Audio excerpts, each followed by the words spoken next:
Robson Spring Wood is in the Howardian Hills area of outstanding natural beauty, not far from the North Yorkshire Moors National Park. It's approximately 43 hectares of mixed ancient woodland and conifer PAWS that has been under restoration for many years. Most of the wood is progressing well through stage 2 of restoration, and in some parts of the wood we are beginning to consider stage 3.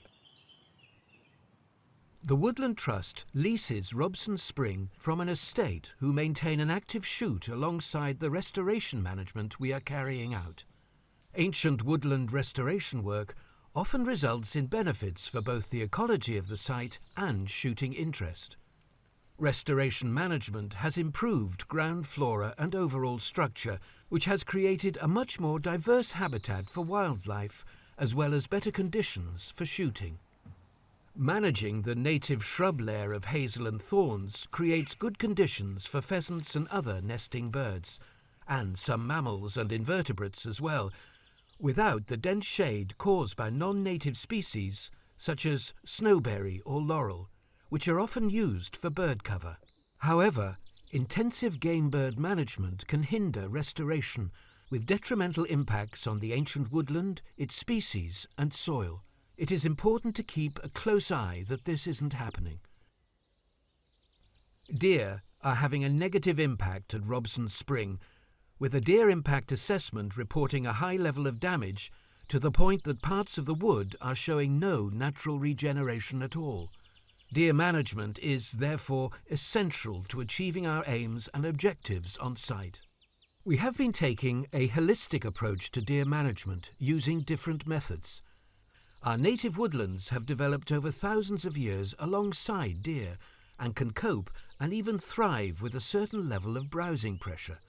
In fact, browsing is often necessary for certain ecological processes to take place within the wood. It's only when the browsing impact becomes too high that problems arise. So, as a rule, we don't remove deer completely from an area, but manage them at a more sustainable level, which allows natural regeneration to take place and other objectives to be met.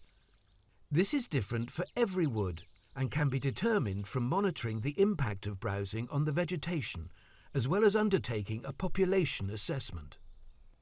At the present time, we use a combination of control methods. A local stalker is engaged in culling deer to help reduce numbers, and some temporary deer fencing has been erected to create small exclusion areas. These areas help us assess deer impact and also allow areas seeded with tree and shrub species to establish. Like most woodlands in the UK, Robson Spring has few veteran trees and decaying wood which would enhance the wood's ecological value. We are protecting existing native veteran trees, remnant stumps and deadwood during the restoration process. Some of these features are mapped and others, such as old stumps, are identified during timber operations to ensure they are not impacted by the work. Veteran and mature broadleaf trees are assessed as part of the restoration process, and thinning work may include removing trees around them to reduce competition on the tree, a process called halo thinning. We also need to consider not being quite so tidy in our management operations. It's important not to see lots of decaying wood as untidy or that it reflects poor management.